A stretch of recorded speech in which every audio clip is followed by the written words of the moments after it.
When you think of the most successful reality TV shows, you probably think of the glamorous and loud shows like the Housewives franchise or the Kardashians. However, one of the highest rated reality shows right now is actually a show that's very unglamorous, and yet it just clocked in its 18th season with record high ratings. Sisterwives is not only one of the biggest reality TV shows right now, but it's also one of the most talked about shows, with a huge following across social media, a highly engaged audience, and dozens of YouTube videos, podcasts, and social media posts dedicated to discussing the happenings with the show and the family at the center of the show, the Browns. One of the most fascinating aspects of Sisterwives today is how the show has changed from its original premise, which was a show about a family that hoped to show people that not all polygamists were predatory and that they were just a normal family like yours. While the show seemed to achieve this in the beginning, over the years, Sisterwives has changed extensively. The family has fallen apart, several of the cast members have become almost universally despised, and many of the Sisterwives are taking advantage of their public platform by using their audience to become high-ranking sellers across several predatory MLMs. On top of belonging to these predatory MLMs that exploit their audiences, there's also been a lot of worrying behavior from the Sisterwives cast. In the beginning of the show, the family was presented as outside the norm, but generally a happy family that loved each other. Fast forward to today, and not only have things drastically changed, but all of Kody's 3 original wives and the vast majority of his 18 children have left him and don't have any relationship with him. And the original wives are not shy about speaking out about how bad their marriage and lives really were when they were married to Kody. Kody himself has also transformed over the years and gone down a dark path. In the earlier seasons, Kody was a happy-go-lucky man who seemed to love his wives and children, but now he appears as a miserable man unable to see he is the architect of his own downfall. So today we're going to be discussing the Brown family, their involvement in multiple predatory MLMs, the cult of polygamy, how this lifestyle has affected the Brown children, and what has caused the absolute destruction of 3 of Kody Brown's 4 marriages and the implosion of the Brown family. We'll also be checking in with some of my favorite Sisterwives content creators to answer the important questions and get their opinion on how Kody Brown shattered and destroyed his own happy family. So sit back, relax, grab a drink, and let's dive in to the fascinating world of polygamists Kody, Meri, Janelle, Christine, and Robyn Brown.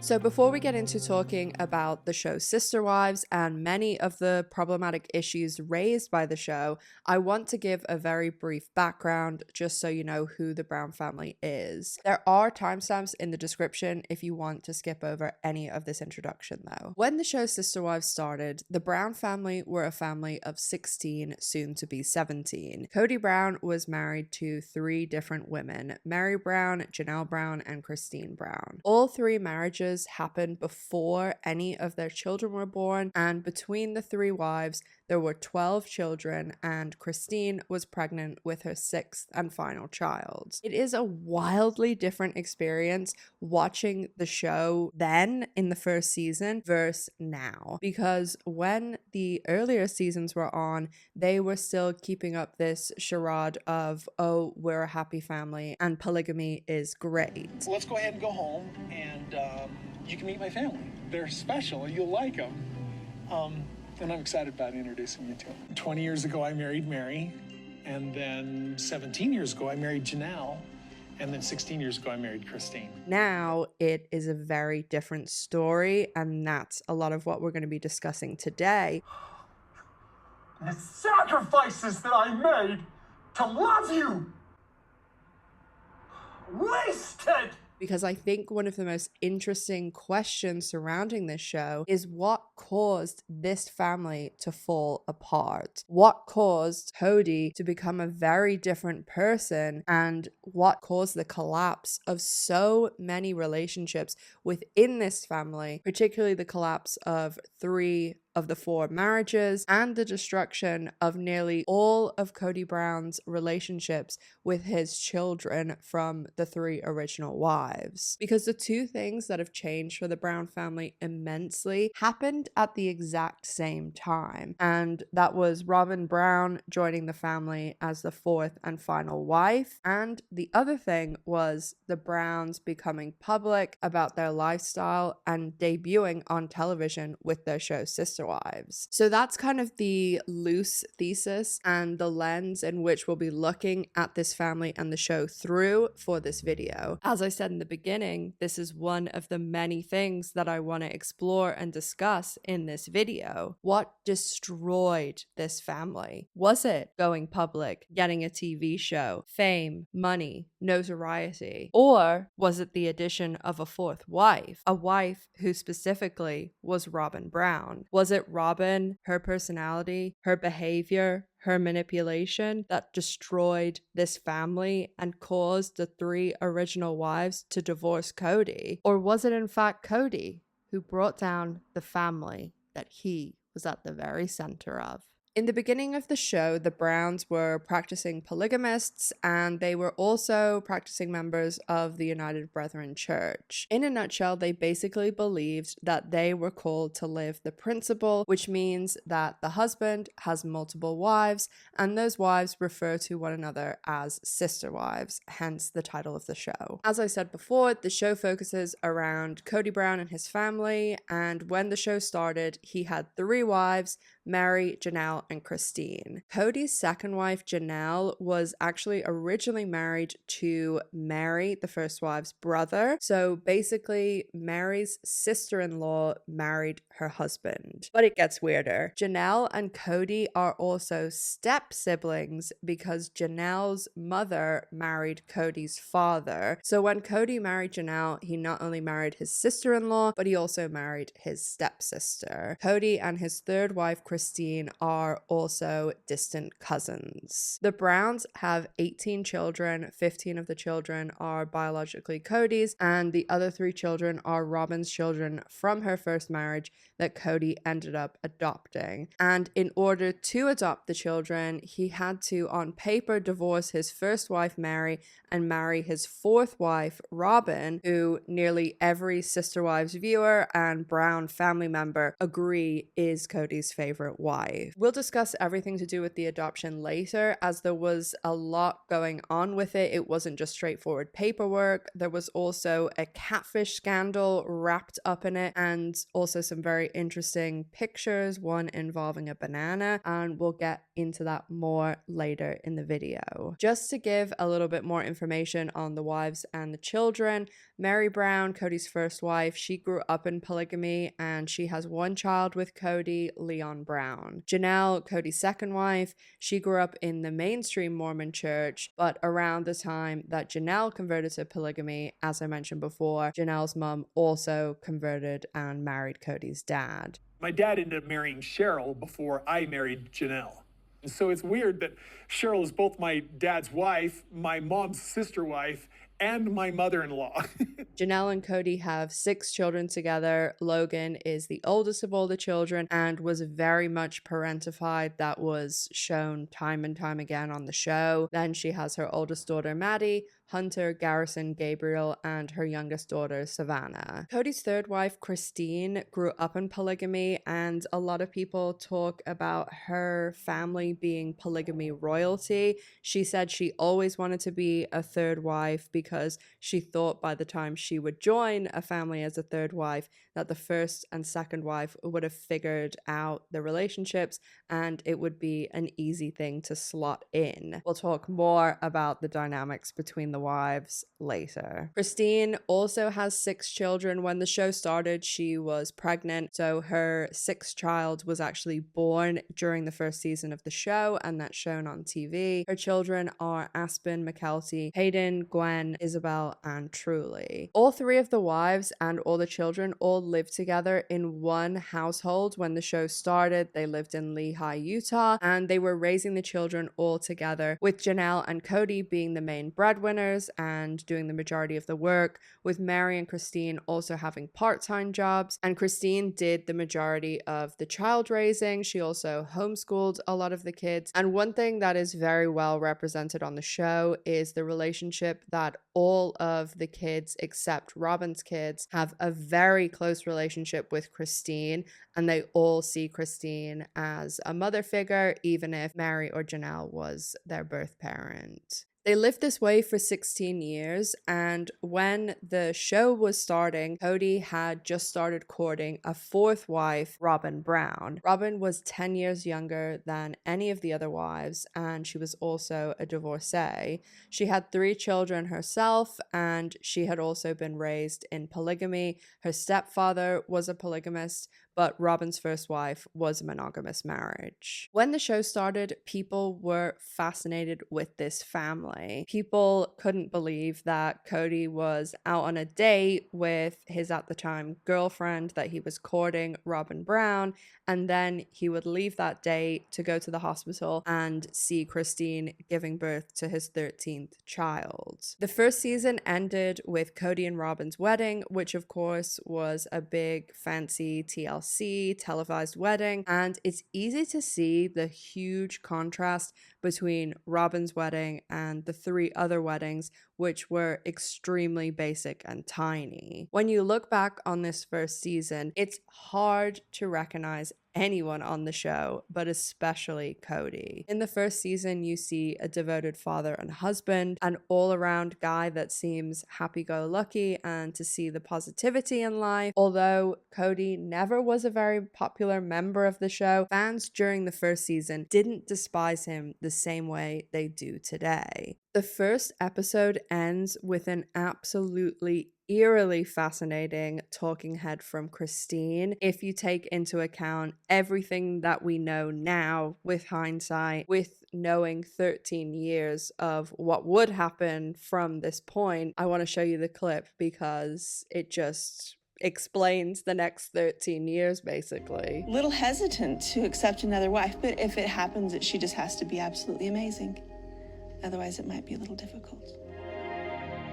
After the first season, it was announced that the Browns were being looked into as polygamists by the authorities. So in the second season, we see them dramatically pack up and move with only a few days' notice to Las Vegas. And this was dramatized a lot for television, and they did make it seem as though Kody was going to be arrested at any moment. Monday night we got word that the police department is doing an investigation into the family to see if we are charged with bigamy. Hurry!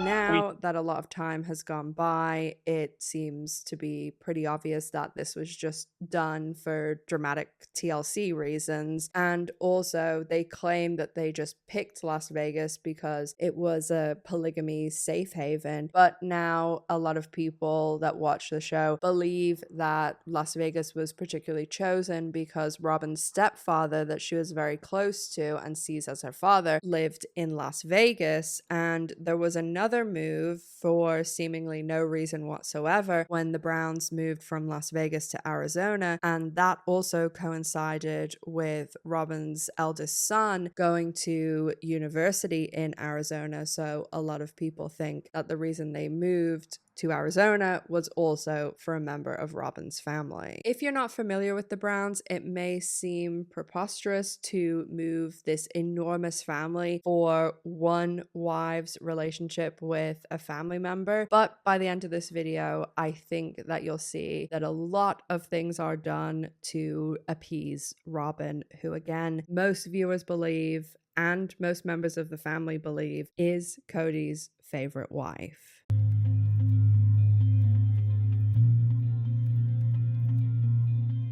So before we get into talking about the major problematic things, which is why I wanted to do this video in the first place, about things like the healthcare neglect when it comes to the kids, the predatory MLMs, and just how polygamy in general is something that just really hurts women and children, I want to give you a bit of background on the relationships between all of the wives and Kody and some of the kids, just so you know the dynamics between everyone and how this family is just so complicated because there's so many people in it and so many interesting personalities, let's say. As I said before, the first 3 wives married into the family before they had any of the kids, and Robyn then joined the family 16 years later. So Meri, Christine, and Janelle, even though they had issues between one another, they raised all of their children together, and then Robyn entered the family with 3 of her own children from her previous marriage and then went on to have 2 children with Kody. The only 2 sister wives that really get on and really seem to have got together as sister wives and really just supported one another and helped each other in this kind of dynamic that is polygamy is Janelle and Christine. And even now, I know a lot of the fans just really, really love how, even though they're both divorced from Kody, how they both still have this really close relationship and even still spend time at the holidays together, still go away together, and just basically seem to live their lives now as sort of best friends, and they do still refer to each other as sister wives even though they're not married to Kody anymore. And when Christine was divorcing Kody, she was the first wife who left. Kody kept saying to her, you know, you were this terrible sister wife and that's why I didn't find you attractive anymore, and just these really hurtful things that he blamed on Christine not being a good sister wife. You never tried to have a really good relationship with these other people. And that's the reason I'm pissed off. That's not true. And it's just I did. vomiting out of me. In reality, Christine and Janelle were the only ones being good sister wives to one another. There's a bond that happened when we raised our kids together. I think so. And we chose to do things together because we were a family and because we had these kids together. But now we're choosing to do some things with each other because we like the other person. And the fact that Kody was saying that, it was just because Christine and Robyn didn't get along. And as anyone in the Brown family and anyone who watches the show will tell you, the majority of people who watch the show will tell you, is that Robyn is Kody's favorite wife, or the wife who has found favor with Kody, as he likes to put it. So Robyn has kind of shifted a lot of things when she enters the family, because Meri is the one who basically went out and found Robyn and started the courting process, because in the beginning, Kody said that he wasn't even really interested in Robyn because she was a divorcee. So Meri and Robyn have always had what they would probably say is a good relationship, but over the last 10 years, it really doesn't seem as though they have any relationship outside of the show and Meri's money. Because several years ago, there was a catfishing situation where Meri started talking to someone online that she believed to be a man. It was actually a woman who was catfishing her, and Meri and Kody hadn't been really living as a married couple for a number of years. And when this catfishing situation happened, it really seemed as though if this person was a man and was the real person that Meri thought she was talking to, that Meri would have left the family. And she ended up obviously finding out that it wasn't a man, and she stayed. But after that, I mean, her and Kody didn't have, like I said, a relationship really the past couple of years. But after that situation, they just had no relationship. Kody wouldn't stay at her house. They didn't do anything together. And it was only really when Robyn invited Meri over or to see the kids that Meri would really be there. And Kody, even on national television, said he doesn't really consider himself married to Meri. I don't really consider myself married to Meri. I just, if she wanted to move on and marry another, she wouldn't get an argument with me.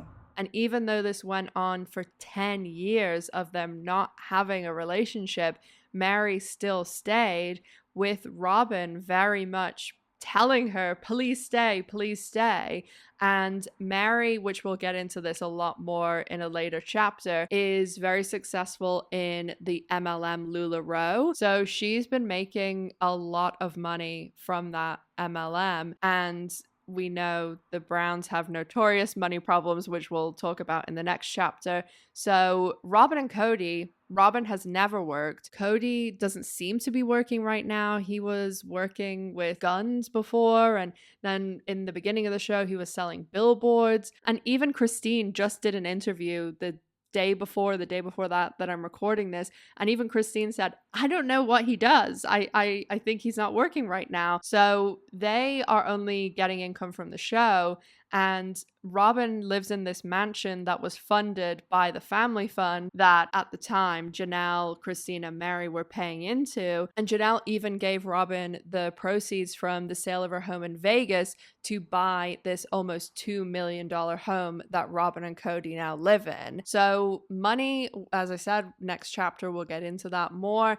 But that has also just caused issues with stuff like healthcare. Again, that's in the following chapter after the money. So I'm not glossing over that. I just wanted to let you know it's coming up. But just to get back to the dynamic between the wives again, it just really seems that, especially over the last several years, if one of the sister wives didn't have a good relationship with Robyn, then that's what Kody used as ammunition to just be not having a relationship with them, not spending time with them, and just not really being husband and wife. And he would kind of make excuses for why he would spend the majority of his time at Robyn's. And Christine and Janelle have said now that they're divorced from him. In the beginning, he was really good about splitting his time, but for the last several years, even when they were all still married to him, he just spent all of his time at Robyn's. There was even a couple of days when they lived in Las Vegas where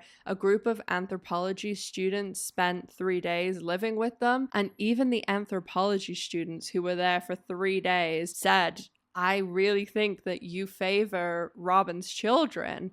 And just to go into the kids a little bit too, they, for the most part, all have a terrible relationship with Kody, with, again, the exception of Robyn's kids, because Kody's spending all this time with them. So, of course, it's going to create, issues with the kids and favoritism, because everyone who watches the show can see it. The wives can see it. The other kids can see it. And for the most part, Kody uses this excuse that he's at Robyn's because she has the 2 younger kids, so they need more of his time. But I've always thought that was such even a useless excuse, because Solomon, who's Robyn's youngest child, is only like a year and a bit younger than Christine's youngest child. Over the past 3 or 4 years, basically since COVID, Kody and Robyn came up with these really, really archaic rules for COVID, and the rest of the family had trouble accepting these rules because the rest of the family was following the CDC guidelines, but Kody and Robyn were going completely overboard. And it's fine if you're not working and you're just living in a McMansion, but Janelle, Christine, and their kids, they were going out to work. A lot of Janelle's kids are also involved in the armed forces, so they were going out. And yes, they also had relationships, like their girlfriends and boyfriends that they were going out and seeing, but they were still being safe. And again, they were following the CDC guidelines, but it just wasn't enough for Robyn and Kody. And again, they used this as an excuse for why they weren't mixing with the rest of the family. So what ended up happening is there was a massive rift, mainly between Kody and Janelle's sons, and they don't speak at all now. We've got rules and regulations for work. Why can't we have that for a family staying healthy? Because we're a family. Why don't we just verbalize it and trust each other? Therein lies the problem. Right there. And the majority of Janelle and Christine's kids and Meri's kid don't speak to Kody and Robyn or have a very, very minimal sort of relationship with them, because even people like Logan, who's the oldest of the family, he has a wife now and, you know, lives his own life with the pretty successful business from what I can tell, and he just seems to have very minimal contact with Kody. The only child outside of Robyn's kids who does have a relationship with Kody and Robyn is Mackenzie, and whenever Robyn was entering the family, she was living separately and all the other wives and kids were living in one big polygamist house, and they actually moved Mackenzie, who was, you know, a young teenager at the time, in to live with Robyn and be her kind of live-in nanny. So there's a lot of parentification in this family with,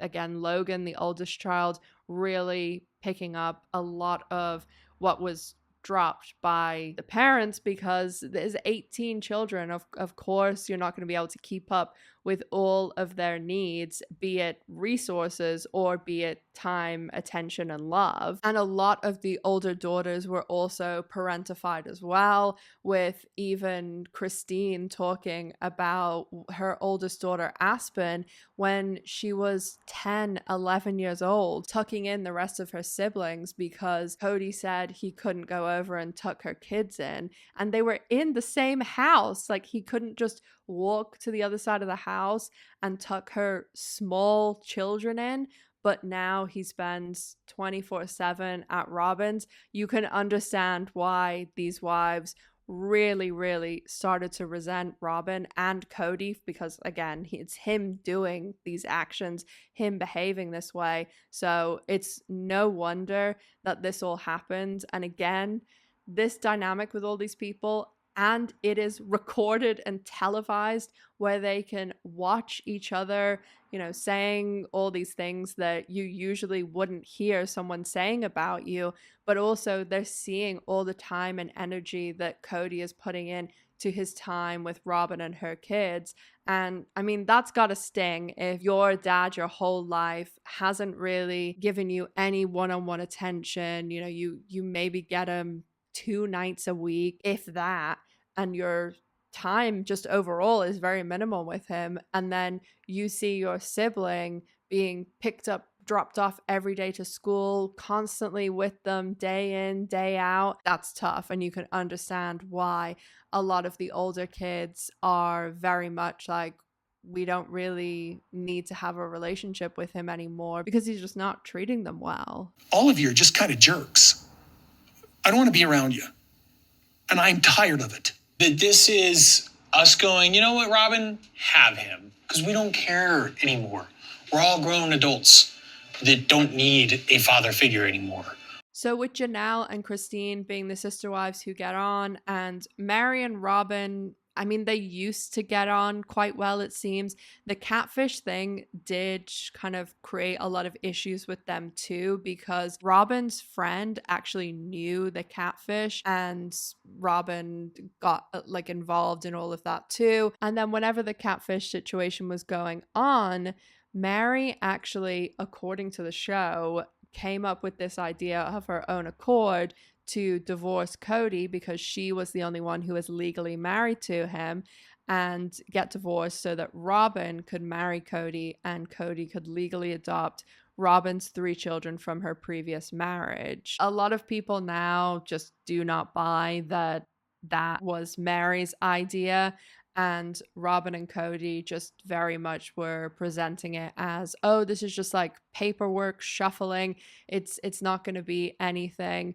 And yet now, a couple of weeks ago, it was the anniversary of that paperwork shuffle. Yet apparently they were out in Arizona in some fancy restaurant celebrating their anniversary. So most of the fans of the show will say they don't think it was just a paperwork shuffle, and they don't think that it was just orchestrated by Meri, that there was other things happening behind the scenes between Kody and Robyn. Also, just to go back even further, when Robyn was joining the family in the first season, Robyn's kids just were brought into the family, and they already had, at this stage, 12 kids, and Christine was pregnant. And a lot of the older kids who were teenagers at this stage, who had grown up with a lot of scarcity in the family, and they've even spoken about food insecurity because some of Christine's kids now do Patreon and YouTube, and they react to the show and talk about it. And during the first season, they had just got this show, so they were just starting to get the big paychecks from the show.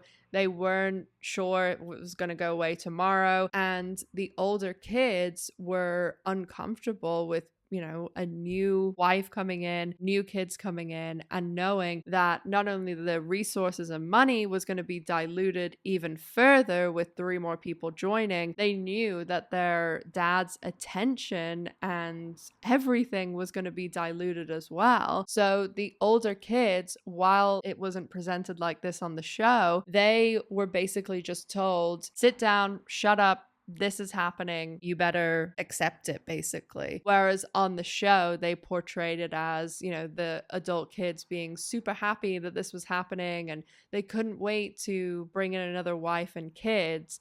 So a lot of the beginning of the show, you'll even be able to see it through this video, that in the first even 14 seasons, they very much portrayed this one big happy polygamy family, and oh, we're not like, you know, those other polygamists who that sort of dynamic hurts women and hurts children. This is just a great thing, and we're just like everyone else. But in reality, that was very far from the truth. And now Christine, Janelle, especially, they're speaking out and saying how it never was happy families, and that there always were these issues and dynamics, and just Kody was really unfair with his time once Robyn entered the scene. And the very important thing with polygamy is that people might look at the Browns in the earlier seasons and think, oh, this is no different than my marriage or my neighbor's marriage, and they just do things differently. But in reality, it really can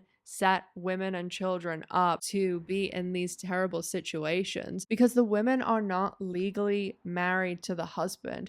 So the husband, they have all these children and they have no obligation whatsoever. Christine, for example, who grew up in the polygamous lifestyle, she was very scared of the authorities and was always told, you know, you can't tell anyone about your family because they could arrest your dad and he could go to jail. So Christine didn't put Kody on her kids' birth certificates. And I do think it's interesting now that the majority of them that have left polygamy are saying how they would not go back to being a polygamist. You know, Christine has actually got remarried and is living a monogamous marriage. Janelle is the exception. She said she would try polygamy again, but I think for the most part, the Browns now are actually showing why polygamy isn't a good concept and how it can be harmful to everyone involved. Because in the beginning, the whole concept of their show was, we want to show that we're just like you know, we're not some scary Warren Jeffs thing. And through the show, they have actually proven a lot of the points that people went into the show with. You know, a lot of people would straight away be like, oh, well, I'm sure there's a favorite wife, and I'm sure there's favorite kids, and resources and time aren't evenly distributed. And that's exactly what the show's proven after all these years, because the beginning was all lies and bullshit, and now they're finally showing the truth, which is these people had such a bad relationship they can't even stand to be in the same room together. Well, tell me how I'm manipulating. Oh, no, tell the whole world, tell the world, and then go hang out with your buddy Christine while you were deciding what you were doing without consulting me. You know what, let me tell you what. No, you stay and talk. I'm done listening to you. You stay and talk. No. I'm not going to, because you're not listening to. Okay, so we're done? Goodbye. You. Shut it off. Man, just the knife in the kidneys over all these years. And the sacrifices that I made to love you. Wasted. which is another interesting thing because where does the show go from here if they can't even be in the same room together, never mind having a relationship with one another? So let's get into discussing the problematic and the main pain points that people have with not only the Browns, but their success and their show, Sisterwives.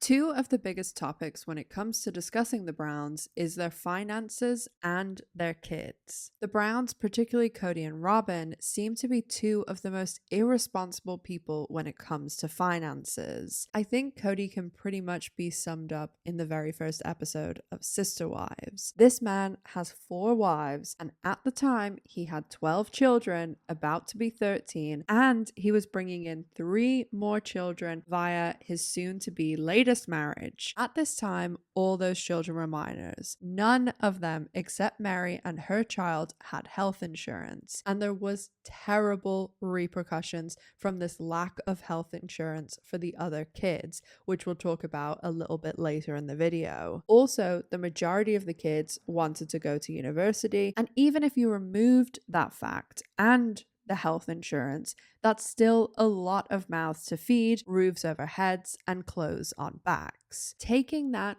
all into account, this man, Kody Brown, is driving around in a 2-door Lexus convertible, which basically has no back seat. The self-centeredness to have all of these wives and children and have some fancy tiny car is honestly unreal. The Browns are notorious when it comes to money issues, and I do want to say here that the original 3 wives and many of their older daughters are entangled in various predatory MLMs. And I have a specific chapter later in the video to talk about that because the MLMs is one of the biggest reasons that I wanted to do this video in the first place. That will be in the next chapter. When the show started, the Browns were earning close to $500,000 a season between all of the 5 adults. They all, except Robyn, did have jobs when the show started, and you'll see a theme with this because Robyn is the only wife who has never held a job, and yet she is also the only wife who has always had a nanny. But we'll get into that in a second. Kody and Janelle were always the main breadwinners. Janelle worked as a bookkeeper, and then when her kids were young, she went back to college and got her degree. She got a bachelor's in accounting, and she was still working full-time while she was in school. She later moved into real estate for TMI Realty from 2013 to 2018, and then she started her own business, Strive with Janelle, which is a blog via Instagram when she shares motivations for workouts. However, recently, Janelle has joined Plexus, which is a predatory MLM, and Janelle is in the top 10 throughout the US for selling Plexus. She's making hundreds of thousands of dollars from this MLM. When the show began, Kody was selling billboards and worked in marketing. He's had a variety of jobs, and it now seems as though he is selling guns, although he has stepped away from that very recently. Christine and Meri both worked part-time when the show started. Christine usually worked overnight because she was the primary parent for all of the kids and also did a lot of the homeschooling. When the show started and the family became public about being polygamists, Meri did lose her job. Christine and Meri are also notorious MLMers, and given how Christine and Meri also rank in the top % of their corresponding MLMs, they are also earning hundreds of thousands of dollars from their fans, but we'll get into that in a second. The Browns also earn money other ways, such as appearing at events and Cameo. Before the show, the Browns were struggling to get by. 2 of Christine's kids, Mackelty and Gwendolyn, have recently started a Patreon, and Gwendolyn also has a YouTube where they watch the show and discuss it, and they've spoken about their life before the show and the show's money. They've discussed sometimes having to eat burnt bread from Kody's father's bakery because money was so tight. When the Browns moved to Las Vegas, they stayed in some rental homes for a while, and then bought, built, and kitted out 4 big fancy houses in a cul-de-sac in Vegas. They got balloon mortgages on these 4 homes, and when the mortgages were coming to term, they realized they had to get out of there and moved once again for pretty frivolous reasons. Over the years in Vegas, there was some strange and large purchases, but it really was when they randomly picked up and moved to Flagstaff, Arizona, that things went into overdrive. Again, the Browns portrayed Flagstaff as a random move that they wanted to make because they didn't feel at home in Vegas, despite having the best setup for polygamists. It doesn't seem so random when you consider Robyn's eldest son was going to start college in Arizona that same year. This is also where we see even more of a double standard when it comes to Robyn and her children. Kody expects all of his kids with the 3 original wives to be up and out of the house when they turn 18 and graduate high school. Yet all of Robyn's adult children, who are well into their 20s, are all still living at home. When the family moved to Arizona, this is when the houses began to differ dramatically. The move to Flagstaff really highlighted the cracks appearing in this family and also showed the huge discrepancies between the wives. In Flagstaff, Meri has always lived in a very big fancy house. One even had an elevator. The houses are huge, and it's really questionable why she needs so much space, as it's just her and her house. However, Meri is paying for this herself, as she makes an enormous amount of money through her MLM LuLaRoe. So she's paying for her house herself and not taking money from the family fund. Janelle has rented a very small apartment in Flagstaff and spends the summers living in an RV on the land the Browns bought that they say they're going to build on one day, but it doesn't seem likely to happen. The only thing living on that land is rabid prairie dogs. Christine bought a house in Flagstaff as, at the time, she wanted to have something in her name as she was planning her escape from her marriage with Kody, and she didn't want to be left with no assets because, of course, she isn't legally married to him, and therefore their divorce wouldn't be a traditional one where assets and money is split. Robyn lives in an enormous McMansion that costs almost $2 million, and because Robyn doesn't work, this house was purchased out of the family fund, with Janelle also giving Robyn and Kody the money from the sale of her Vegas home so that Robyn could purchase her home in Arizona. Kody has lived full-time with Robyn since they moved to Flagstaff, and many viewers think this was actually happening before, but he was just better at lying about it when they lived in Vegas. When Kody has been asked about this unfair splitting of his time, he said that Robyn gave him an office and a space in her garage for his car, so that's why he's there the most amount of time. So that's a basic money and home breakdown, and with moving so much, so many people and houses and decisions like balloon mortgages, it's easy to see how their money vanishes so quickly. It's obvious to most viewers that the finances are very unfairly split, especially considering things like Janelle especially seems to be a saver and penny pincher, which in a family of 23 people is a fair thing to do. However, Robyn and Kody do enjoy the finer things in life. Meri does also seem to like fancy houses and expensive trips, but she's using her own money, whereas Robyn and Kody are using the family fund that the other wives have paid into.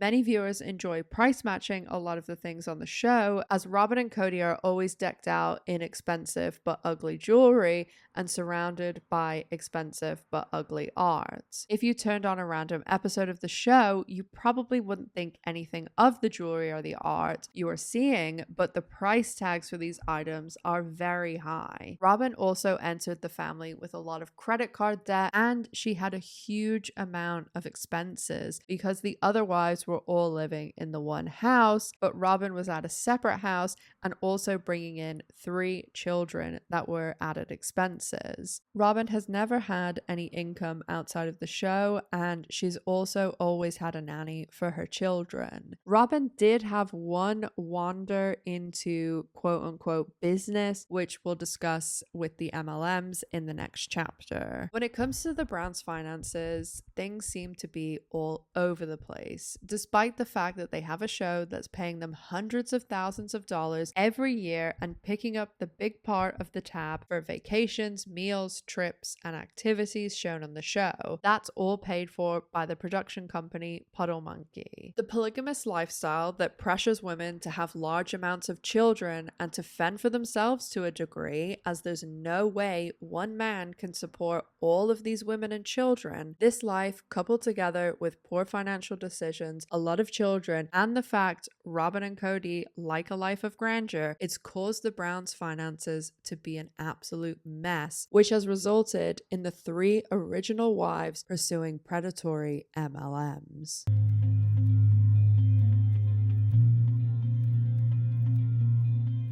The MLMs were actually one of the main reasons that I did want to talk about the Sisterwives and do a video around their little cult, if you want to call it that. I mean, polygamy has been called that before, but obviously sometimes I use the very loose connotation of cults on this channel. But the MLMs are one of the most problematic things about this show, in my opinion. I just think that it's overlooked a lot of the time because they don't really talk about it on the show. It's more pushed on social media. And then I also think there's just so much else going on that sometimes people are just obviously focusing on the family drama, which is what the show's about, that they're not really paying a lot of attention to the MLM side. And do I think that the wives are these evil people because they're involved in MLMs?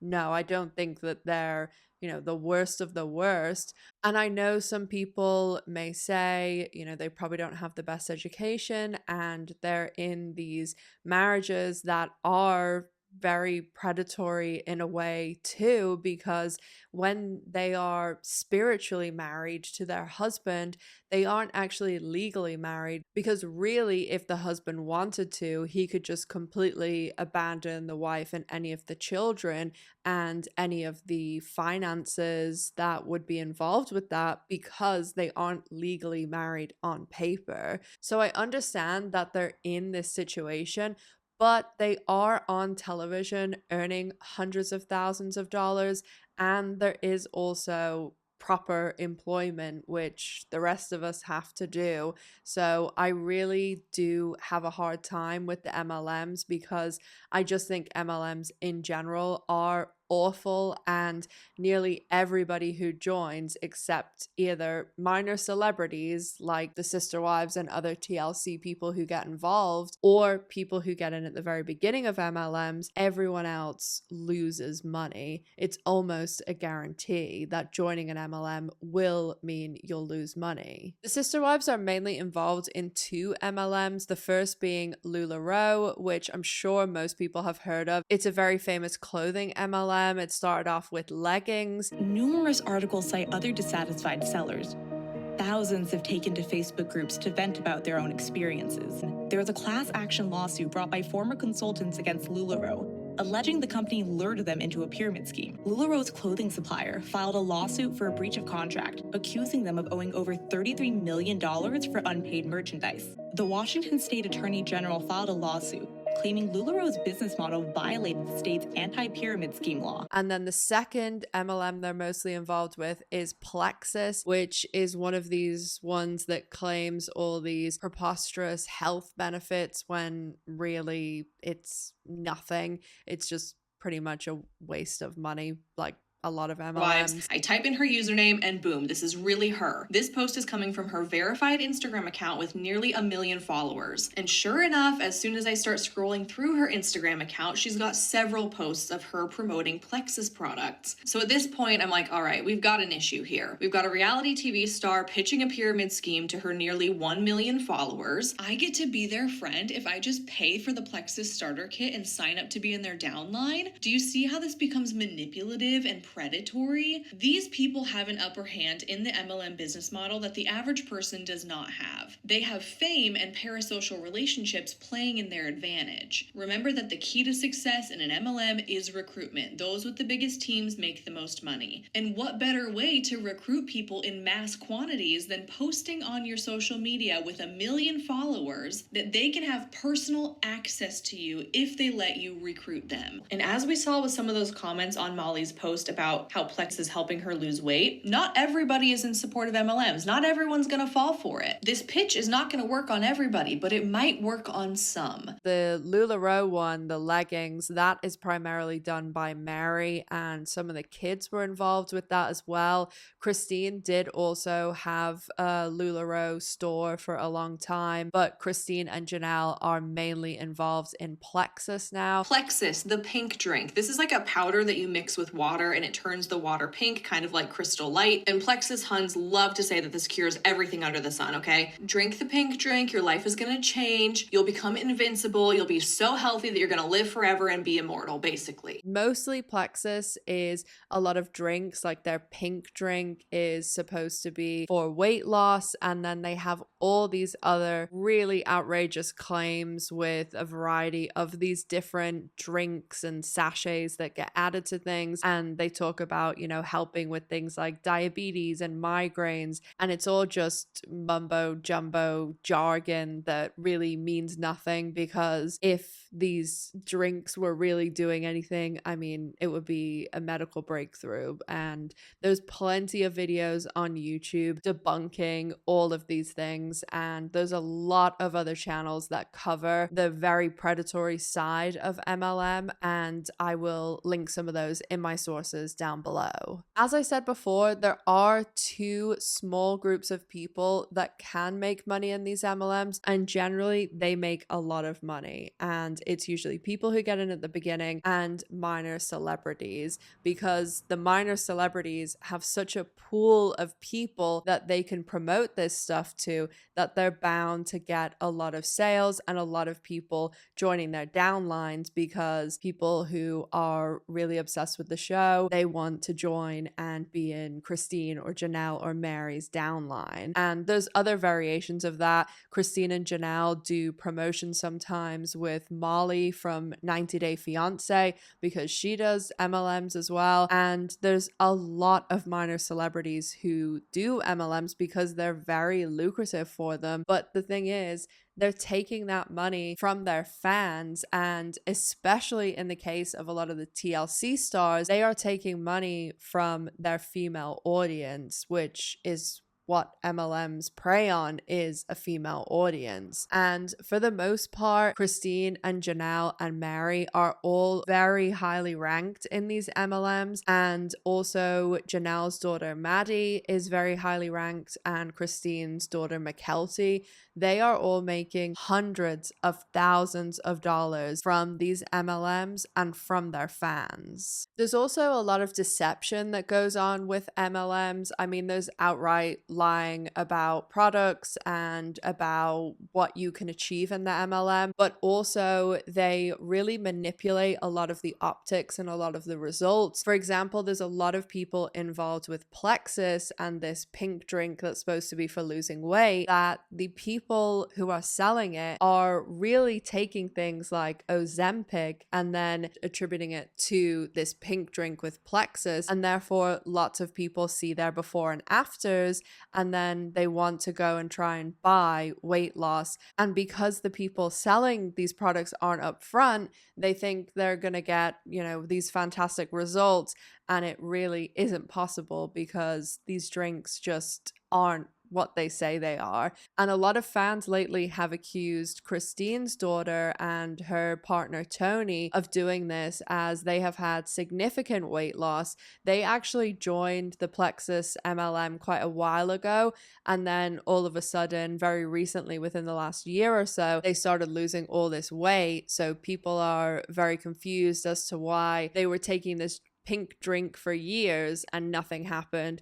And then all of a sudden, when Ozempic was starting to get trendy, then they started losing the weight. So a lot of fans do believe that they are on Ozempic and that is what is causing the weight loss. Obviously, people understand that that is their business and their medical history, but I think that what frustrates people is the fact that they are so in your face about Plexus and these MLMs in general, and then it really doesn't seem like the weight loss is coming from that. So that's why people end up a little bit frustrated with kind of this different narrative that they are spinning. Again, I understand that these women weren't given the best education and chance, and maybe they truly in the beginning didn't understand what these MLMs were really like and how predatory they were. But I don't think this is any excuse to continue pushing faulty products to their audience who's supporting them and making them rich by watching their show, but they are also manipulating their viewers into purchasing just products that do nothing at best and are harmful at worst. This is made even worse by the fact that Plexus especially preys upon people with medical issues, and the Sisterwives are already earning money from starring on their show, and they also have enormous opportunities to earn money the way normal people wouldn't because they are on a hit television show. But if they really need additional money on top of their TV earnings, cameo earnings, other earnings through the show, they could get a job, as honestly anything is better than an MLM and preying on your own fans. So you may have noticed one of the Sisterwives was absent from not only the MLM discussion, but from the job discussion. And that is the fourth wife, Robyn Brown, because for the entirety of the show, all the other wives have always had a job and worked, but Robyn has never worked, and she has always also had a nanny, which is obviously another expense.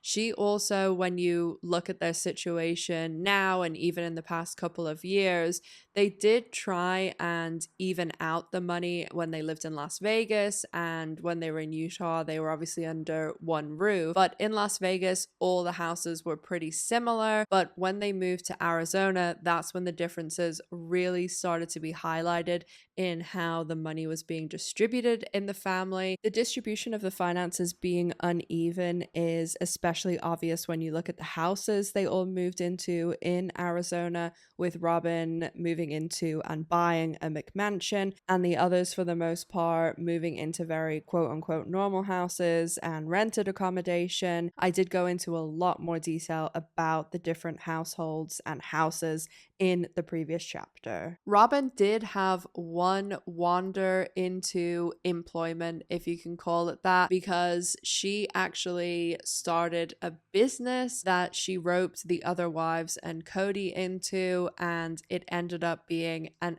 absolute disaster. Robyn started the business My Sisterwives Closet, and it was basically a jewelry company that also sold really terrible t-shirts. The jewelry was, I can't even describe it. I'm gonna try and find as many pictures and images as I can, because a lot of it has been scrubbed and it failed miserably, so it's not active anymore. But the jewelry was extremely expensive, and it just was very bizarre designs, because a lot of it was based around jewelry for polygamists, and I don't think that there's really a lot of polygamists out there that would have hundreds of dollars to spend on polygamous jewelry. And there was a lot of discussion on the show for some of the Las Vegas seasons about My Sisterwives Closet, and it just never really went anywhere. It seemed to just cost them a lot of money,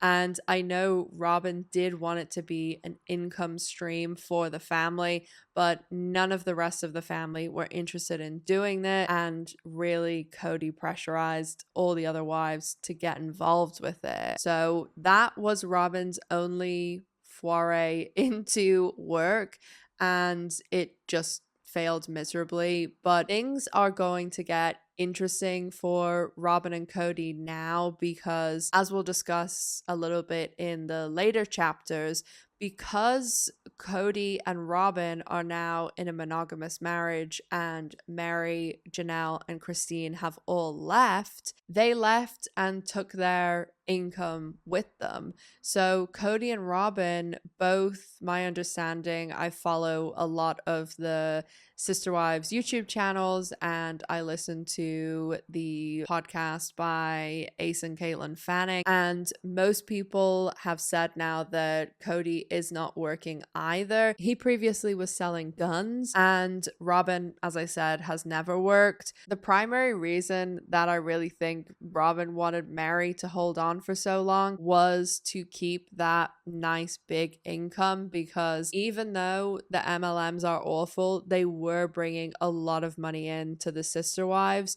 So it will be interesting to see how things are going to evolve moving forward. The Brown adults are always going to have the income from the show, and who knows how long that will go on, because it's in this interesting place right now. And again, we'll talk about this more towards the end, but the ratings are so high for this show right now. But where does the show go from here? Because these people don't not only live together anymore, but they just don't interact with each other, and most of them hate each other. So while that will be interesting to watch, I don't get how you have this show when they're all living these separate lives. There has to be some sort of interaction for us to see what's going on between them.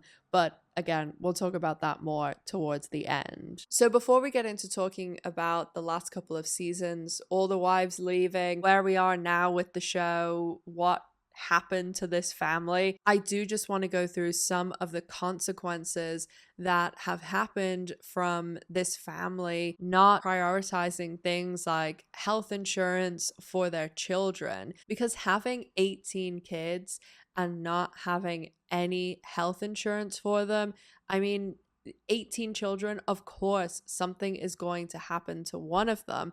And before the show, we'd heard a lot about things like Maddie, Janelle's daughter, had her appendix out, and that had caused a huge bill because, again, she was uninsured. But there's been 3 incidents that we know of throughout the show that have really highlighted why this is such a gamble, and it's just resulted in some seriously dangerous situations. So there's 3 different situations that happened with 3 different kids, and one of them was seriously almost fatal.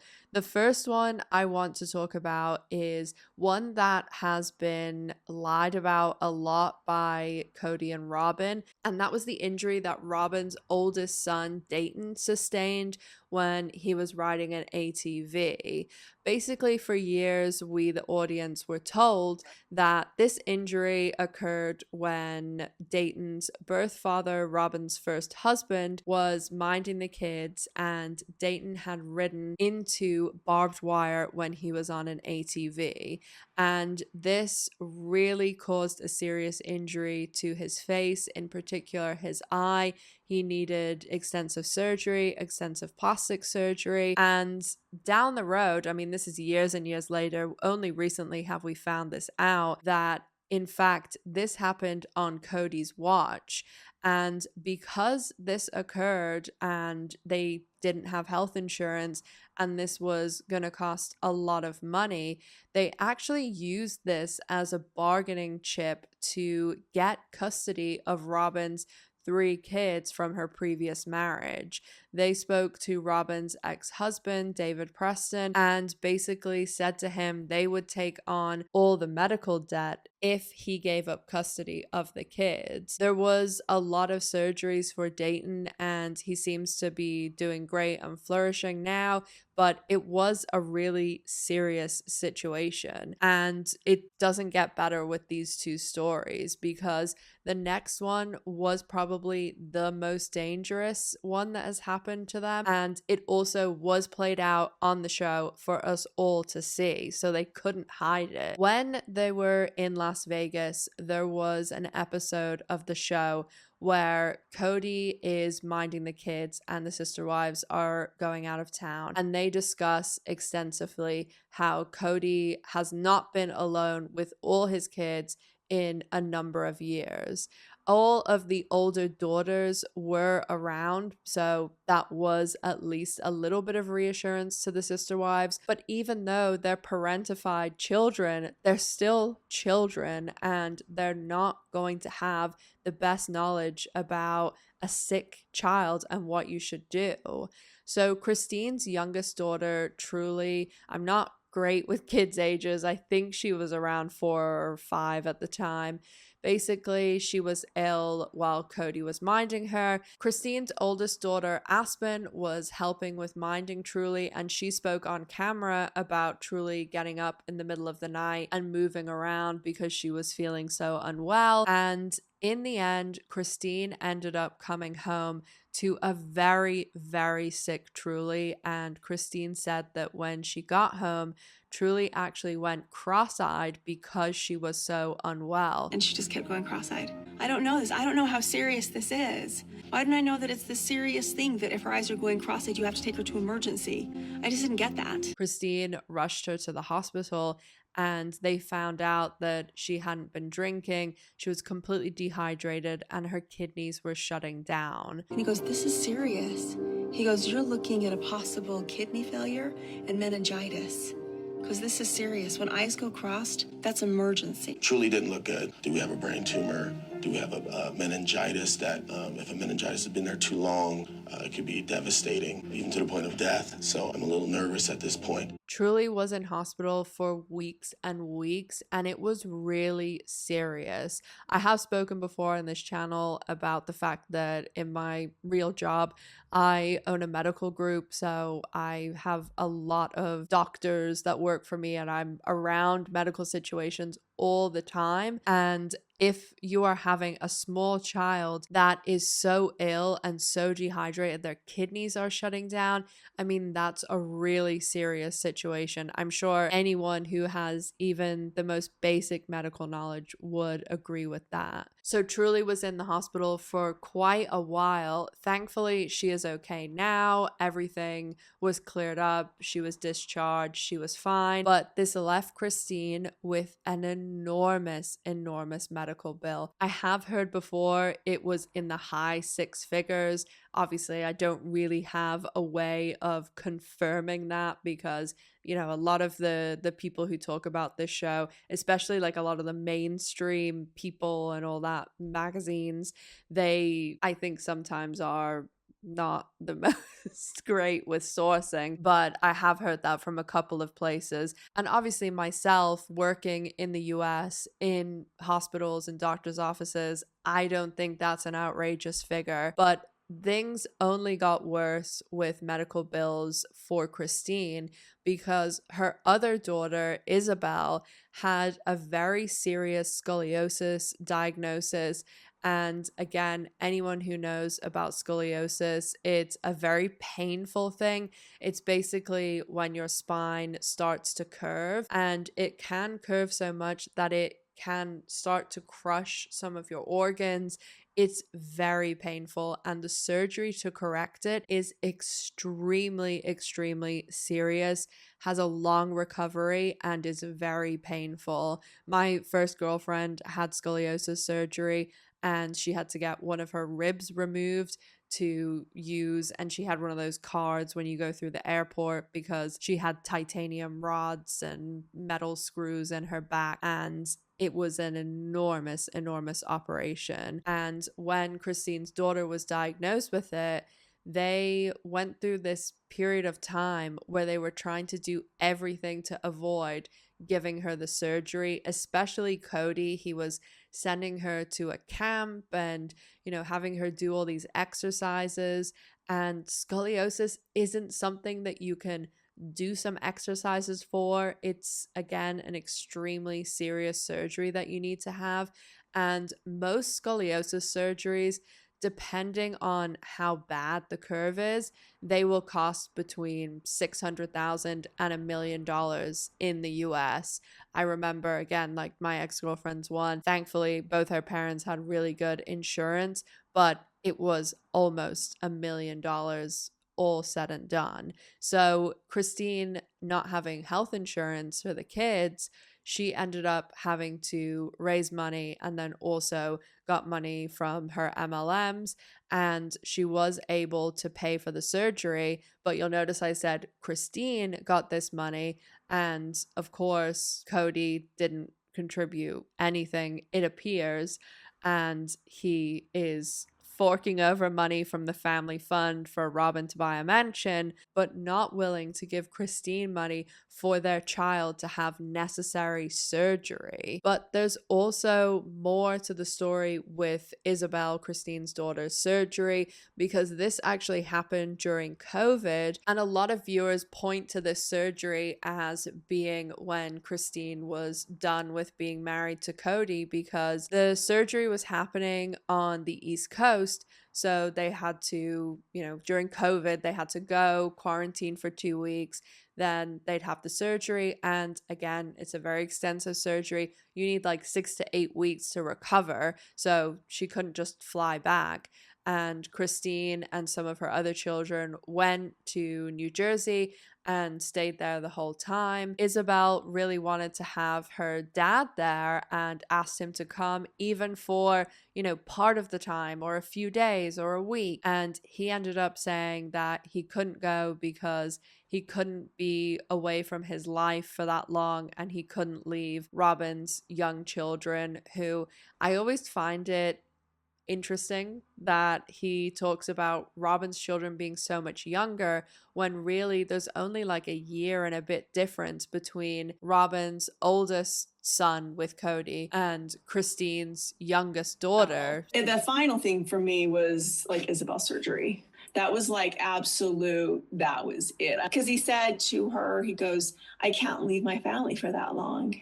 And afterwards, Isabel goes, I thought we were family. I thought he was my dad. He can't be with us because he has to stay with his family.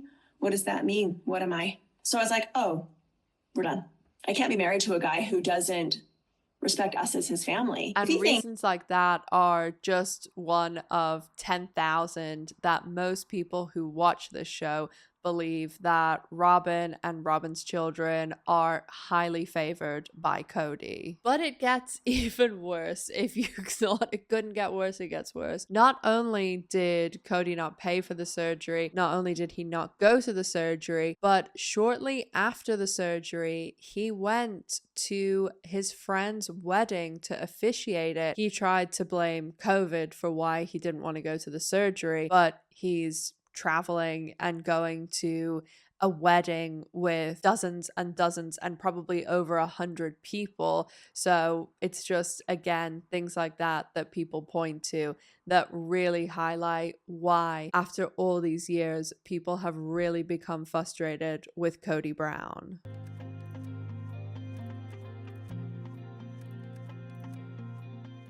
Sisterwives is in a very interesting place right now. They've just finished the 18th season and they are actually putting out specials because the show is so popular and the ratings are so high. They're actually putting out these things called lookbacks and talkbacks, where basically the members of the family sit down and they watch past episodes of the show. You ready for the big fight? The fight with Janelle? I'm not watching that again. No, listen. I don't want to talk about my breakup with Janelle anymore, okay? It's very painful. It's as bad as Christine's. Okay, so we're done? Goodbye. You.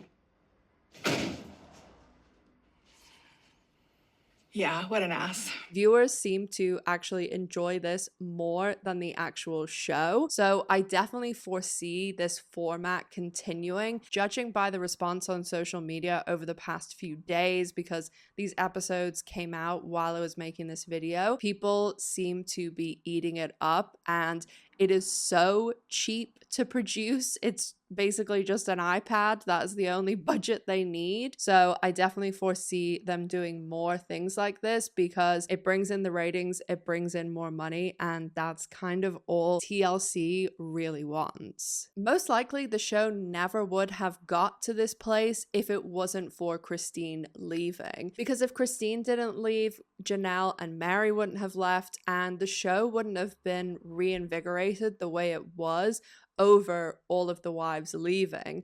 Because if they didn't leave, I think the show just would have limped into another season or two and then been done. But people want to know what happens to these women, what happens to the whole family, and they want to know the end of the story. So I don't foresee the show ending anytime soon. With Christine, Janelle, and Meri leaving, the show has kind of turned into a sequel or spin-off of itself. For over a decade, the Browns put on a front and told the world polygamy worked and living their lives as polygamists made them happy. But in reality, they were lying to themselves and their audience. In recent years, even here on YouTube, people have craved authenticity, and Sisterwives is now giving its audience exactly that. We've seen the Browns go through divorces, money problems, moving, COVID, their children becoming adults, and through it all, Sisterwives has provided their audience with authenticity and life events that they can relate to, but also entertainment and laughs from people they feel they know, as a lot of the Sisterwives audience has been watching this family for over a decade. This show is so widely popular on social media and just in general on the internet, be it YouTube, podcasts, or Reddit. So for that reason, I wanted to invite on some of my favorite Sisterwives content creators to just discuss some of the questions and some of the things surrounding the Browns, like the MLMs. I did sit down and talk to both Sarah and Amanda and Ace and Katelyn for well over an hour each. So unless this video absolutely bombs, then I do plan on uploading 2 unlisted videos with the full conversations so you can see everything that we did talk about. If you want to be made aware of that, then consider subscribing. Absolutely no pressure. And if I haven't earned your subscription yet, consider checking out one of my other videos after this one. I don't do any sort of sponsorships. It's purely about the content here. So if you want to subscribe, it's there, but no pressure. So let's get into talking about Sisterwives with both Sarah and Amanda from YouTube and Ace and Katelyn from their Sisterwives podcast. So I'm here with Reality Squad Sarah and Reality Amanda, asking them the important Sisterwives questions, of course. What do you think destroyed this family? Was it the addition of Robyn Brown, or was it them getting a TV show and therefore money, fame, seeing each other talk about each other on TV? I really feel the true answer is all of the above. But if I have to choose one, I'm going to go with the addition of Robyn, especially how far we've come, where Kody is now literally saying he never loved any of the OG3.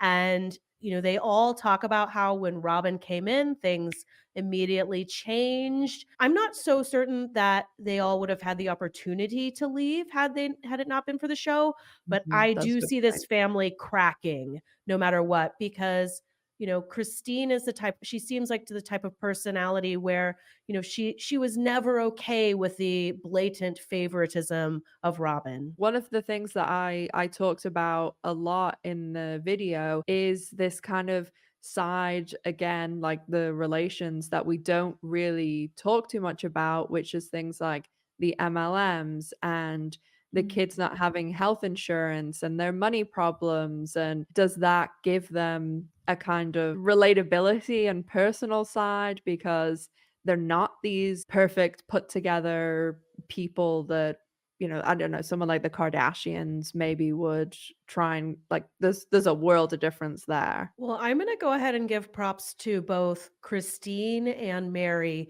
because They often, I mean, Meri has her issues where she's in denial, and Christine isn't perfect, but they do seem very real and they are very vulnerable on camera. And when I go watch The Housewives, which I love and I think is hilarious, they're for sure putting forth personas. As they're filming them, the producers are telling them, "Here's what your storyline is." It's very contrived often, and it's so different with Sister Wives, where it does seem really authentic with Christine. And then you have Kody, who is very contrived. And so it's a little bit of a balance of somebody who's being this outrageous character and then just real, relatable, middle-aged women. I do think that adds a lot to the show. Definitely agree. Yeah, for sure. Do you have any sort of thoughts on like the MLMs as a whole and like that side of it? Because it kind of related to what you were saying before. Do I think that these people are villains or, evil or anything like that? No, absolutely not. And I understand that a lot of it, or even at the beginning, could have come from them not being educated about those things, because a lot of them have grown up in this sort of environment where it was just, oh, you're going to get married and be one of X number of wives and have a lot of children. But I just have an issue with MLMs. And especially because there is such a female audience watching the show. Obviously, most people are watching the show for some sort of comedy or like making fun of it a little bit. But I'm sure there are a lot of people out there who see, oh, if I just sign up under these people, I'm going to get to be in their downline or have some sort of relationship. I know they do lots of giveaways for go on vacation with us and stuff like that. The MLM component is really fascinating to me on a couple levels. One, with the show, they clearly aren't allowed to like hawk the product on the show. So like Meri calls her LuLaRoe company her clothing business, and we can see them occasionally having like their pink drink, which we know is, but they never outright say this is how I generate an income. I think Janelle and Christine both have over 1 million followers on Instagram, if not right around that number. That is an astronomical figure that most people will not attain. There was a gentleman that was in the LuLaRoe documentary that Amazon put out a couple years ago that really broke down just like how impossible it is to make money in an MLM. The reason why Meri, Janelle, and Christine have found success is they have these huge social media followings. If they get 1%, even less than 1%, they're generating a lot of money. Most people don't have that kind of reach. Most people, and Janelle, Meri, and Christine don't have to sell to their friends and family. They can sell to complete strangers. So if a complete stranger tells them, take a hike, who cares? It's not hitting up your grandma to, drink this pink drink. So it's a completely different MLM experience that they have that most people who join MLMs don't have. There's also most companies that have gone the route of multi-level marketing or direct marketing are headquartered in Utah. And there's extremely popular in the Mormon community for women, especially, to generate incomes for themselves via multi-level marketing. It's a fascinating correlation there. Yeah. And I grew up, I'm a preacher's daughter. I mean, not the same as Mormons, but I remember everybody selling Mary Kay at my church. And that was when I was growing up, that was the big thing. And even as a kid, I was like, oh, this seems terrible. Like you are invited to a party and it's like, give me all your money. And it's like the same, we had a small church. It's the same people over and over and over again. My mom would complain about it. I'm interested in how the viewers see it. I wonder if a lot of the viewers are okay with it. I think people make fun of it and then we sort of forgive them for it, because maybe what Sarah said of like, we're like, oh, they grew up in this Mormon community. They don't know what else to do.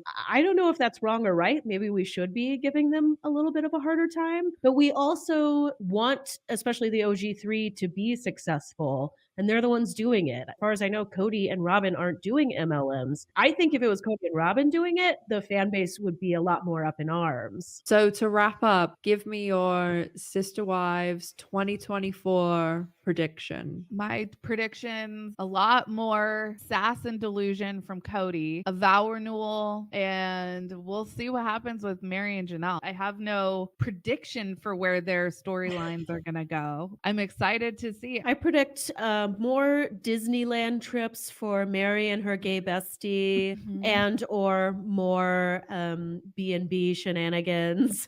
And for Kody and Robyn, I predict they will just go even harder on how they are the victims. They will not do what they need to do to gain favor, and instead will just double down like they have been, that they have done no wrong, and they could do no wrong because they are perfect. Well, watch this space, doubling down on vow renewals. So I'm here with Ace and Katelyn from their famous or infamous podcast, Love Should Be Multiplied, Not Divided. And I'm here to answer some important questions with you because everybody discusses this, and I know you guys discuss it on the podcast, but what do you think destroyed this family? Was it the addition of Robyn Brown, or was it them getting this TLC show that we all love to hate to love? This is the thing that like Katelyn and I agree about everything all the time. We like never disagree on something. Yeah. We're always. But this is the one thing that we have different opinions on. I am of the belief that what happened to this family was the show and the fame that came from it, and just like the complete lifestyle change from the show. That's what I believe. I believe it was all Robyn. I think even if they didn't have the show and Robyn came into the family, they would have broken up. She's the problem. Have you ever seen the movie Sliding Doors? Yes. Okay, so I have this fantasy of like seeing a Sliding Doors, two different versions where like they got Robyn, but they didn't get the show. They get the show, but they didn't have Robyn, and just see where we went with it. Oh, that would be so interesting. I believe it's the show and the fame, and just because you have to think about their life before the show was so not even just like our regular lives. Like they were so boring. They had nothing. Like they were no recognition. They were broke as hell. And then this thing just took them and threw them out in front of the world. And it was, I believe. Yeah, but they're all saying until she came into the family, he was fair with his time. The He two loved things us happened at the all. same time. The And- two things happened at the same time. I think the wives agree it's Robyn. We have to get like a mass poll or comments or something on this video, Yes. because I honestly just go back and forth all the time. And I do think that it is a lot to do with the fame and the money and just how different their lives became. But then the Robyn thing too is just the And I dividing want to of the clarify, time. not just Robyn. It's it's Kody, but it's because of Robyn. What Kody is saying now, how he's saying he never even loved these women until because once he loved Robyn, he understood what love really was. I don't believe that to be true. I think he's saying that now. I think he always loved these women. It's just he got a little taste of Robyn and he wanted more of that. I do talk in this video like about the money problems, the MLMs, and then a lot of the health accident incidents that have happened on the show, because obviously they don't have health insurance. What do you think about the MLMs? Because it's not something that they really talk too much about on the show. Like Meri's always like, my business. I mean, clothing store. Boutique. But they use basically the fans of the show to create these businesses. And obviously MLMs are so predatory in the first place, especially towards women who this show mainly, I think the audience is made up of. I wish that someone could come up with an MLM that's actually helpful or useful. It's always just shit. Yeah. And I also love too that when you know someone's in an MLM, when they're not talking about the product ever, instead they're always like, guys, my life has changed. And if you want to find out how my life has changed, just message me. Yeah. I used to work all the time and now I don't. I'm like, what does that have to do with your shitty pink drink? Nothing. But they hold their pink drink and then they say like, my life is so much better. Do you want to know how to change your life? And it's about the money, not about the drink. Yeah. Oh yeah. I'm glad they're like capitalizing on using the fans for something, but I'm like, come up with your own thing. Like, why are we in a downline of other people and someone else's product? Make your own website of merch or something. Like, You know, like I want them to have their own money and be successful, but in a different way. When we went through the rewatch and we were doing my Sisterwife's closet, and the fact that they made like no money from this, I was like, if they had just made like stickers, keychains, and a coffee mug, they would have made more money than my Sisterwife's closet did because they could have sold it at a decent price instead of like $200 for an ugly jewelry piece that nobody wants. 15 million people a month going to this website. Oh my God, really? And like 0 sales. Nothing. They made nothing off of it. Christ. Because they took shit products and they sold it for too much. They had just sold like a mug that said like, I love my 5 wives. People would have been like, I love that. Yeah. What about it? Or just like their faces on it. Like a Sisterwife's mug. If Kody came out with some shitty ass hair product for curls and it had his picture on it, I would get it just as memorabilia. Christine didn't make the What Does the Nanny Do shirt. She just got one. It's but like, she should make it. They could do so much and they could have so much more money, but like Janelle could just have a full store of fuck off shirts. Like, yeah. And she'd probably make way more money than her pink drink. Yeah.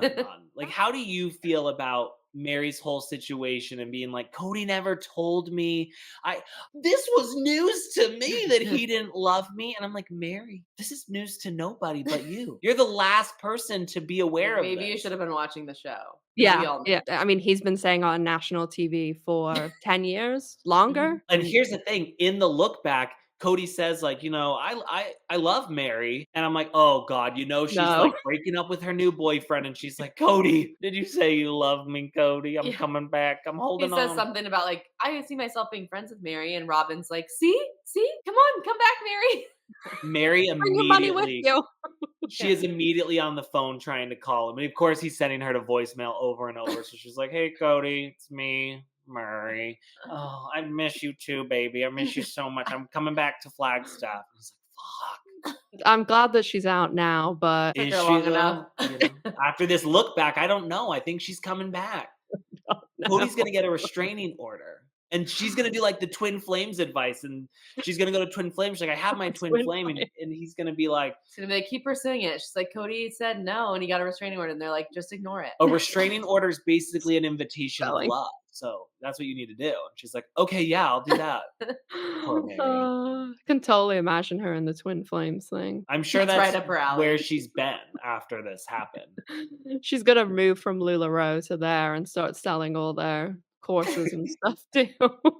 If there was any of the other kids that would do like a Patreon or a YouTube, who, like if you could pick one of them, who would you pick? Oh, it's hard because what I want to say is Logan, but I just feel like he would never open up where I think he knows that they're crazy and stuff, but he's like wouldn't put his family down. I'm gonna say Garrison. Yeah. Oh, duh. Because I think he would actually spill things. Okay. Not that I find him to be the most interesting or No. anything, but I think he is at a point where he is just done with everybody. So I think he would actually open up. He's got the most like fire in him to like burn this down. Yeah. So yes. Or a combo with him and Gabe. They could do a show Gabe together. could come on as like co-host. Yeah. You don't have to put this in. I can cut this out, but you have to Okay. tell me about this car. Oh, I'll say it on the video. I've said this before we did the podcast. Yeah. I've said this for years because I get really nostalgic about really stupid things that no one else cares about. Years and years and years ago, I said, one day I am going to buy Kody's white Lexus. And it's now sitting in our driveway. It is sitting in our driveway, and I put that top down and I drive around town and I just feel myself quickly like hating women and just like wanting to go to the gym and work on my 6-pack abs and Just turns you right into Kody. Oh, the second I'm driving that car, I'm throwing peace signs everywhere. It's just like, hey, what's up? Peace and love, Kody Brown. Peace and love, Kody Brown. Yeah. It is insane to me that it happened because I've said it forever, but like here I am. All the stars aligned and it just found us. Manifestation at its best. Thank you so much to both Sarah and Amanda and Ace and Katelyn and all of their social media, their podcasts, Patreon, YouTube, everything like that will be listed down below in my sources. So go and check them out if you want to. I honestly see this show going on for a lot longer because if the Browns were going to shut this show down themselves, they would have done so when the family was falling apart. When it comes to Puddle Monkey, the production company, TLC, Discovery, they are only worried about the ratings and money. And all of the ratings are extremely high at the moment, and the production cost for this show is minuscule compared to how much money they are making from the show. In the beginning, TLC definitely pushed this show out like a lot of its other shows, where it was this very non-traditional or unnormal sort of family and how their lives were the same as everybody else's, but they just had this one quirk that made them very different. Back in the beginning, the Browns wanted to put their best foot forward and show that polygamists were just like the rest of us, and not all polygamists were like Warren Jeff and the other awful ones that you hear about in the news. Overall, the Browns wanted to show they're just like the rest of us, that their lifestyle wasn't harmful, that all the lives were fulfilled by loving relationships, all the children got adequate attention, there was enough money and love to go around, and their lifestyle wasn't hurting anyone. And instead of the Browns using their platform on TLC to show all of these things, they actually showed the exact opposite. They showed how their lifestyle hurts the wives. They showed the children not getting adequate attention and care. They showed that despite being on television, earning millions over the years, there still wasn't enough to go around, and that the wives sought out predatory MLMs. And if the Browns and Sisterwives as a whole have proven anything, it's that polygamy doesn't work, and that the women and children involved will never get everything they need to live a happy and fulfilled life. It's certainly ironic that the very people who wanted to be the public faces of why polygamy worked were actually the ones who proved to millions of people why polygamy doesn't work and how it can be harmful to every single person involved. Thank you so much for watching. If you made it to the end, please leave MVP below so I can thank you for watching. If I haven't earned your subscription yet, check out one of my other videos. Sisterwives is a crazy story, but the story of Elizabeth Holmes and Theranos is an even wilder one, so maybe check that video out next. As always, make sure to stay safe, take care of yourselves, and I'll see you in the next one. Bye, guys.